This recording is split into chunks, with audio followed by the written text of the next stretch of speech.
आप सभी साथियों का स्वागत है आपके अपने YouTube channel Shri Ram classes में। और कलाम एकेडमी सीकर की ओर से जो आपके 22 जनवरी 2023 को कलाम प्री थर्ड ग्रेड का एग्ज़ाम हुआ था आपके 22 जनवरी को, उसमें ये एसएसटी का पेपर है आपके सामने। इसमें हम एसएसटी के प्रश्नों को देखेंगे। प्रश्न संख्या 1 से लगा के 80 तक के प्रश्न सभी विषय के लिए कॉमन है, चाहे लेवल 1 के हैं या फिर लेवल 2 के। साइंस, मैथ्स, हिंदी, सामाजिक सभी के लिए कॉमन है। तो उसका मैंने एक वीडियो पहले अपलोड कर दिया। उन प्रश्नों की मिलान आप वहाँ से कर सकते हैं, उनको देख सकते हैं। उसका लिंक आपको नीचे मिल जाएगा। इसमें हम आपके सब्जेक्ट के जो एसएसटी के प्रश्न पूछे गए थे इनको हम इसमें देखेंगे। तो आइए हम 81 नंबर से जो प्रश्न है आपके सामाजिक के, इन प्रश्नों को देख लेते हैं। सबसे पहला क्वेश्चन आपके है 81 नंबर पे, निम्नलिखित में से सैंधव सभ्यता स्थल व उनकी अवस्थिति के सही सुमेलित कौन सा नहीं है। तो इनमें से देमाबाद ये महाराष्ट्र सही सुमेलित है, राखीगढ़ी हरियाणा का सही सुमेलित है, और सुत का गेडोर ये बलूचिस्तान सही है, आलमगीरपुर ये सिंध का नहीं है। इसका option number C correct answer होगा, ये सही सुमेलित नहीं है। सिंधु सभ्यता के संबंध में असत्य कथन का चयन करना है। चहुंदड़ों में शिल्प उत्पादन का कार्य किया जाता था। नागेश्वर और बालाकोट समुद्र तट के समीप सैंधव बस्तियां थी, और ओमान से एक हड़प्पी मर्तबान प्राप्त हुआ है।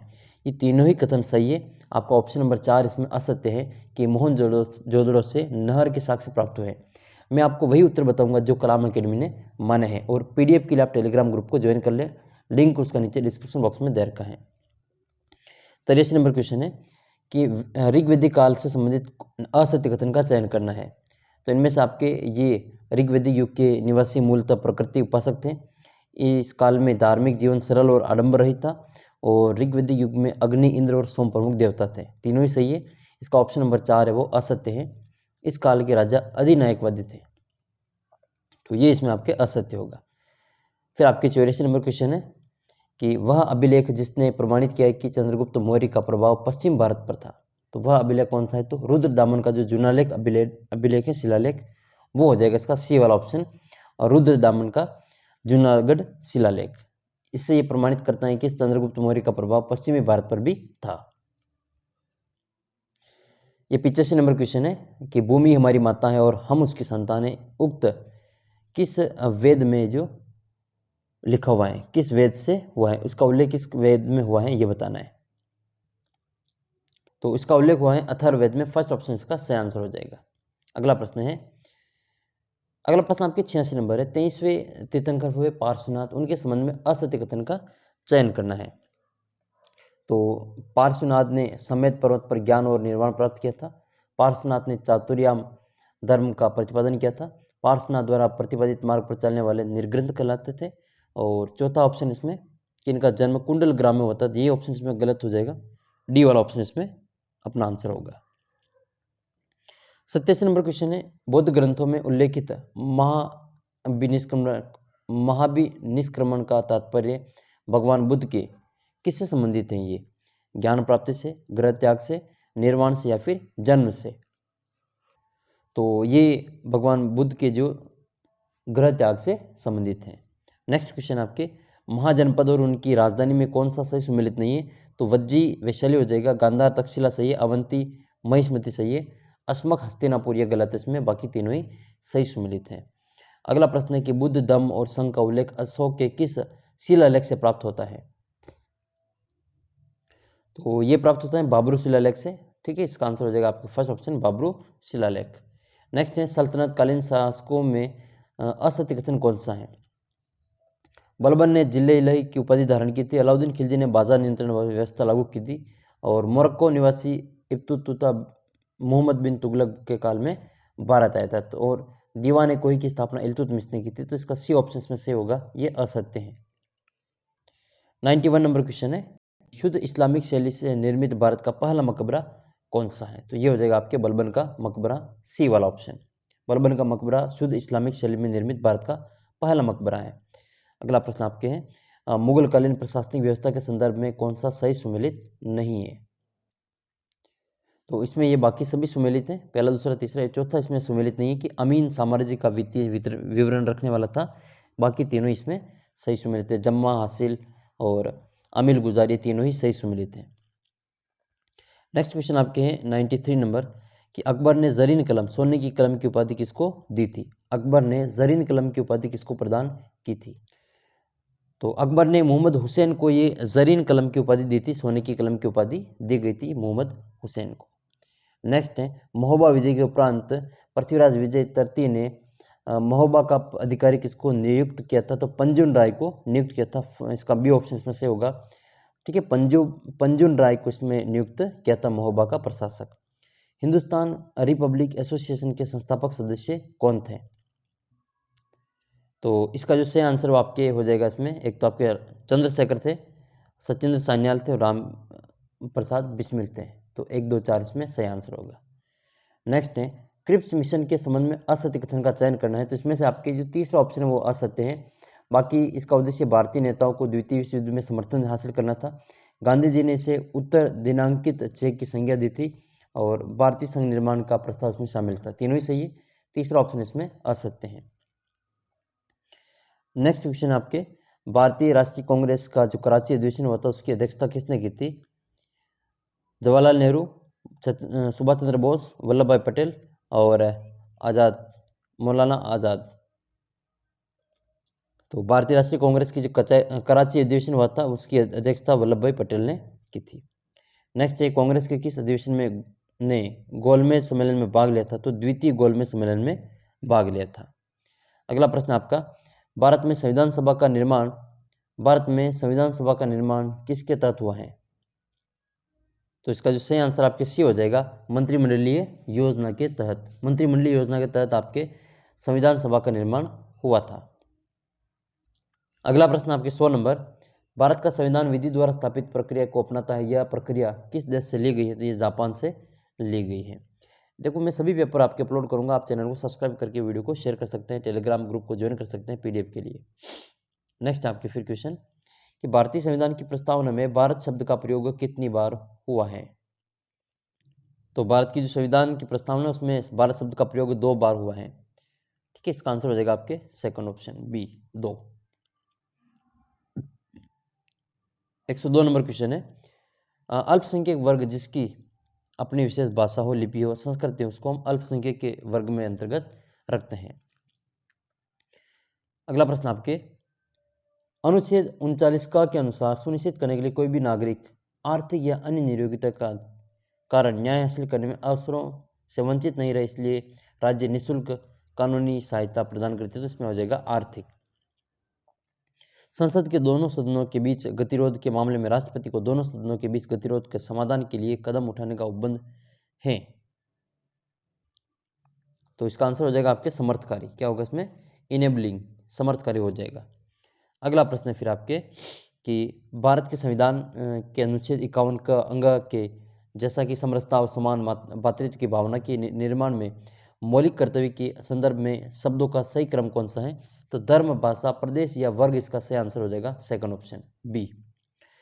अगला प्रश्न 106 नंबर, भारत के उच्चतम न्यायालय में न्यायाधीशों की संख्या बढ़ाने का शक्ति किस में निहित है? संसद में होगी। इसका आंसर संसद होगा। इनमें से कौन सा असुमेलित है, इसकी पहचान करनी है। तो संसद का वार्षिक वित्तीय विवरण 112 में है और संसद में विधेयक 116, ये आपके गलत हो जाएगा। वेतन भत्ते संसद की 106 में है और संसद का सचिवालय 98वें अनुच्छेद में है। तो इसका ऑप्शन नंबर बी इसमें करेक्ट आंसर है। फिर आपके अगला प्रश्न 108 नंबर, अनुच्छेद 192 के अनुसार राजस्थान राज्य विधानमंडल के किसी सदस्य की अर्हता के प्रश्न पर राज्यपाल किसकी राय के अनुसार विनिश्चय करेगा? तो इसका आंसर हो जाएगा आपके निर्वाचन आयोग के अनुसार। निम्नलिखित आयोग और संवैधानिक समितियां कौन सी जो संवैधानिक निकाय हैं वो आपको बताना है। तो इसमें से एक तो आपके राज्य वित्त आयोग है, राज्य निर्वाचन आयोग और महानगर योजना समिति, तीनों ही आपके संवैधानिक निकाय के अंतर्गत आती हैं। सेकंड ऑप्शन इसमें सही होगा। नेक्स्ट है, राजस्थान से प्रथम महिला लोकसभा सांसद गायत्री देवी किस लोकसभा में निर्वाचित हुई थी? तो गायत्री देवी, ये आपका ऑप्शन नंबर सी हो जाएगा, तीसरे ये लोकसभा में निर्वाचित हुई थी। नेक्स्ट है फिर आपके, निम्नलिखित में से कितनी न्यूनतम जनसंख्या होने पर कोई नगर पालिका अपने प्रादेशिक क्षेत्र में वार्ड समितियों का गठन कर सकती है जो कि एक या अधिक वार्डों से मिलकर बनती हैं? तो इसका सही आंसर होगा आपके 3 लाख। नेक्स्ट क्वेश्चन आपके, निम्नलिखित में से कौन सा भारत का संघात्मक व्यवस्था का एकात्मक तत्व नहीं है? तो इसका ऑप्शन नंबर आपके डी हो जाएगा, अखिल भारतीय सेवाएं इसमें नहीं है, बाकी तो तीनों इसमें आ जाएंगे। एकीकृत, स्वतंत्र और आपातकालीन प्रावधान तीनों इसमें शामिल है। अगला प्रश्न आपके, 42वें संविधान संशोधन अधिनियम 1976 में कौन सा राज्य सूची का विषय समवर्ती सूची में शामिल नहीं किया गया था? शिक्षा, वन, वन्यजीव और जनसंख्या नियंत्रण। तो जनसंख्या नियंत्रण को ये समवर्ती सूची में शामिल नहीं किया था, बाकी तीनों को इसमें शामिल कर लिया था। अपना ऑप्शन नंबर डी हो जाएगा। निम्न कथनों पर विचार कीजिए। पृथ्वी की अक्ष पर कक्षीय तल से 23.5 डिग्री का कोण बनता है और बसंत विषुवत 21 मार्च को होता है। उत्तरी आयनात स्थिति 22 दिसंबर को होती है और विषुवत रेखा पर सूर्य सीधी किरणें 23 सितंबर या फिर 21 मार्च को पड़ती है। तो इसमें से आपसे कौन सा कथन सत्य है वो बताएं। तो इसमें एक तो दूसरा सही है और एक आपके चौथा सही है। प्रमुख याम्योत्तर मान क्या है? तो इसमें आपको हो जाएगा 0 डिग्री। विषुवत रेखा के ऊपर क्षोभ सीमा में वायु का तापमान कितना होता है? तो ये माइनस के 80 डिग्री सेल्सियस। अगला प्रश्न आपके 117 नंबर है, उष्ण कटिबंधीय क्षेत्र में बनने वाला वायु परिसंचरण कोष्ठ का नाम बताना है। तो उसका नाम है आपके हेनरले कोष्ठ। क्या हो जाएगा? हेनरले कोष्ठ। उष्ण कटिबंधीय क्षेत्र में बनने वाला वायु कोष्ठ है, परिसंचरण कोष्ठ है आपके हेनरले कोष्ठ। 118 नंबर क्वेश्चन है, विश्व के सबसे ऊंचे ज्वार आता है तो आपके फंडी की खाड़ी में आता है। किस में आता है? फंडी की खाड़ी में। 119 नंबर है, कौन सी धारा अटलांटिक सागर महासागर की नहीं है? तो इसमें से आपके जो कैलिफोर्निया की जो धारा है वो आपके अटलांटिक महासागर की धारा नहीं है। पृथ्वी पर मौजूद संपूर्ण जल में से बर्फ छत्रक के रूप में जमा हुआ है तो वो है 2% जो है बर्फ छत्रक के रूप में जमा हुआ है। अगला प्रश्न 121 नंबर, इसमें से कौन सा असुमेलित है वो बताना है। तो इसमें से आपका जो डी वाला है वो इसमें असुमेलित है, बाकी देवदार शंकुधारी है। अबनुस आपके उष्ण सदाबहार वन है, साल पर्णपति वन में आते हैं। ये एस आपके भूमध्य सागरीय वन में नहीं आता है, तो इसका ऑप्शन नंबर डी हो जाएगा। अगला प्रश्न आपका कि सिल्वर फॉक्स और मिंक वन्य जीव पाए जाते हैं तो आपके शंकुधारी वनों में पाए जाते हैं। फिर आपके सुमेलित करना है तो इसमें से यह हो जाएगा लद्दाख में आपके, ये मलेशिया में कहते हैं स्तनधारी कृषि, और मिल्पा आपकी हो जाएगी मेक्सिको में, और रोका है आपके ब्राज़ील में, और बाकी कैनिंग है फिलीपींस में। जापान का मैनचेस्टर किसको कहा जाता है? तो ओसाका शहर को जापान का मैनचेस्टर कहा जाता है। सूती वस्त्र हेतु महाराजा उमेद मिल की स्थापना कहाँ पर की गई थी? तो ये सूती वस्त्र मिल जो उमेद मिल है वो आपके पाली में शुरू की गई थी। अगला प्रश्न आपके 126 नंबर, राजीव गांधी कृषक साथी योजना कब प्रारंभ की गई? तो जो राजीव गांधी कृषक साथी योजना है वो आपके 2009 में प्रारंभ की गई थी। नेक्स्ट है आपके कि जीडीपी और जीएनपी के बीच में अंतर होता है तो विदेशों से प्राप्त शुद्ध साधन आय होती है उसका अंतर होता है। यूएनडीपी द्वारा जारी मानव विकास रिपोर्ट 2021 के संबंध में भारत की स्थिति में असुमेलित कौन सा है? तो जीवन प्रत्याशा ये 67.2 सही है, और प्रति व्यक्ति आय ये इसमें सही दे रखी है। HDI रैंक 132 है, और ये जो सेकंड ऑप्शन है इसमें आपकी स्कूल शिक्षक की प्रत्याशित वर्ष आय 6.7 वर्ष, ये गलत है, बाकी तीनों ही सही सुमेलित हैं। फिर बात करते हैं इसमें प्रश्न संख्या 129 की। 2011-12 की तेंदुलकर समिति के अध्ययन के अनुसार भारत में क्रमशः ग्रामीण और शहरी निर्धनता का अनुपात क्या था? तो इसका आंसर हो जाएगा आपके सेकंड वाला, ठीक है, 25.7 और 13.7। ग्रामीण 25.7 है और शहरी है 13.7। अगला प्रश्न आपके 130 नंबर, किस वर्ष भारत में स्थिर कीमतों पर शुद्ध राष्ट्रीय आय में सर्वाधिक गिरावट देखी गई? तो 2020-21 में। कुल भारत में कुल रोजगार में सर्वाधिक हिस्सेदारी किस क्षेत्र की आती है? तो इसका करेक्ट आंसर होगा आपके प्राथमिक क्षेत्र में। प्राथमिक क्षेत्र की हिस्सेदारी सबसे ज़्यादा आती है भारत के कुल रोजगार में। आपके अगला प्रश्न 132 नंबर, निम्नलिखित कथनों पर विचार कीजिए और सत्य कोट का चयन कीजिए। साख हमेशा सकारात्मक भूमिका अदा करता है। सहकारी समितियाँ साख का औपचारिक स्रोत होती हैं। तो इनमें से आपके सत्य कोट कौन सा है वो बताना है। तो इसमें न तो एक सही है न ही दो सही है, ठीक है। अगला प्रश्न आपके कि औद्योगिक नीति 1956 में उद्योग को 3 वर्गों में वर्गीकृत किया गया था। तो तीसरे वर्ग में जो सम्मिलित उद्योग है वो कौन कौन से थे वो बताने हैं। तो इसका आंसर आपके सी हो जाएगा। जो निजी क्षेत्र में आते हैं उनको इसमें तीसरे में शामिल किया गया था। अगला प्रश्न 134 नंबर, निम्नलिखित में से कौन सी भारत की औपनिवेशिक अर्थव्यवस्था की विशेषता नहीं है? तो इसमें आपके अधिशेष।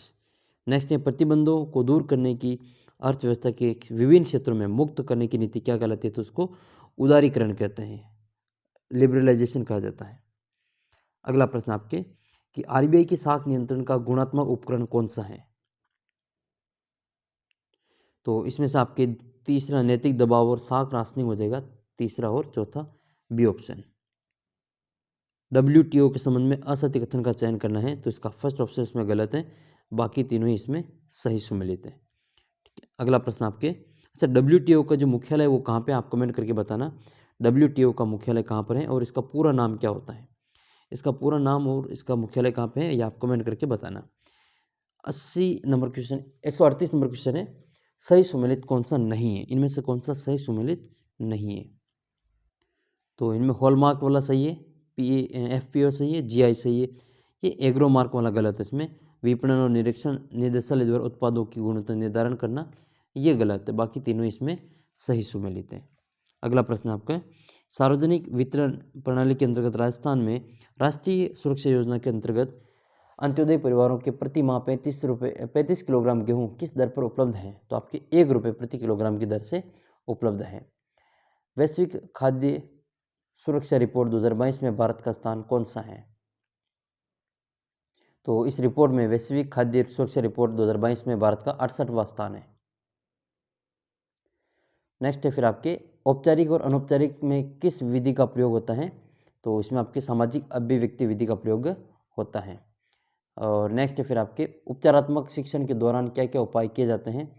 तो इसमें आपके पहला, तीसरा और चौथा सही है। पहला, तीसरा और चौथा, छोटे छोटे समूह बनाकर शिक्षण, अतिरिक्त कक्षाओं का आयोजन, अधिक से अधिक अभ्यास मालाओं का उपयोग, तीनों ही सही है इसमें। नैदानिक परीक्षण का उपयोग क्या होता है? तो अधिगम कठिनाइयों के कारणों का पता लगाना, ये नैदानिक परीक्षण का मतलब होता है। एक विद्यार्थी किसी एक परीक्षण में उत्तर पुस्तिका में किसी एक परीक्षक द्वारा जांचने पर 80 अंक प्राप्त करता है। उसी परीक्षण को उत्तर पुस्तिका को दूसरे परीक्षक द्वारा जांचने पर 50 अंक प्राप्त होते हैं। तो परीक्षण में कौन सा गुण अवगुण विद्यमान है? तो विषय निश्चितता इसमें विद्यमान होगी, सब्जेक्टिविटी, सी वाला ऑप्शन इसमें सही आंसर है। पारदर्शी और अपारदर्शी दोनों प्रकार की वस्तुओं को प्रदर्शित करने के लिए कौन सी सामग्री काम में ली जाती है? तो ये एपिडाइस्कोप काम में लिया जाता है। ये है फिर 146 नंबर, प्रथम पद और अंतिम पद का आपको कार्य बताना है। प्रथम पद और अंतिम पद का कार्य बताना। तो प्रथम पद में परिस्थिति प्रदान करना प्रोजेक्ट योजना में, और अंतिम में आपके प्रोजेक्ट का अभिलेखन करना है। और नेक्स्ट क्वेश्चन आपके कि कौन सा पद है जो मॉरिसन उपागम एवं हर्बर्ट उपागम दोनों में समान है? कौन सा जो दोनों में समान है? तो फिर उसमें हो जाएगा प्रस्तुतिकरण। प्रस्तुतिकरण दोनों में समान है। और शिक्षण उपागम और उसके प्रतिपादक के संबंध में असंगत छांटना है। तो हर्बर्ट उपागम, इसमें खोज उपागम जेरोम ब्रूनर, संकल्पना मानचित्र जोसेफ डी नोवाक, रचनावादी फाइवी रोजर बाइवी, और हर्बर्ट उपागम हर्बर्ट स्पेंसर। तो इसमें ये सी वाला ही सही सुमेलित नहीं है, बाकी तीनों ही सही सुमेलित है। नेक्स्ट है, सूर्य ग्रहण एवं चंद्र ग्रहण को दर्शाने की हेतु सर्वाधिक उपयुक्त चार्ट कौन सा होगा? तो इसमें आपके समस्या चार्ट होगा। अच्छा, सूर्य ग्रहण और चंद्र ग्रहण को दर्शाने तो सर्वाधिक उपयुक्त चार्ट होगा वो आपके चित्रात्मक चार्ट होगा। अर्धवार्षिक परीक्षा एवं वार्षिक परीक्षा क्रमशः किसका उदाहरण है? तो ये सभी आपके प्रश्न है आपके PDF के रूप में टेलीग्राम ग्रुप में मिल जाएंगे, बाकी सभी PDF भी आपको वहाँ पे मिल जाएगी। चैनल को सब्सक्राइब करके वीडियो को शेयर कर देना। अंतिम प्रश्न ये, और 1 से लगा के 80 तक के प्रश्नों की जो वीडियो है वो आपको प्लेलिस्ट में मिल जाएगी कलाम अकेडमी की ओर से, और उत्कर्ष के जो प्लेलिस्ट बना रखी है उसमें आपको मिल जाएगा, या फिर नीचे लिंक दे देंगे। तो अर्धवार्षिक और वार्षिक परीक्षा क्रमशः किसका उदाहरण है? तो अर्धवार्षिक और वार्षिक दोनों ही आपके योगात्मक मूल्यांकन का उदाहरण होगा। ठीक है, समेटिव असेसमेंट का इसमें एग्जाम्पल है ये। तो ये थे आपके सामाजिक के प्रश्न। हिंदी के भी मैं वीडियो डाल रहा हूँ, आप चैनल को देख लेना, सब्सक्राइब करके वीडियो डाल देंगे, वहाँ पे भी सारे वीडियो मिल जाएंगे। और लेवल 1 उत्कर्ष के कलाम के सभी पेपर्स आपको सॉल्यूशन के रूप में यहाँ पे मिलेंगे। आप चाहे तो चैनल को सब्सक्राइब करके वीडियो को शेयर कर सकते हैं। टेलीग्राम ग्रुप पे आपको PDF मिल जाएगी। तो मिलते हैं आपको अगले वीडियो में, तब तक आप अपने सभी दोस्तों के साथ में वीडियो को थोड़ा सा शेयर करके चैनल को सब्सक्राइब कर देना।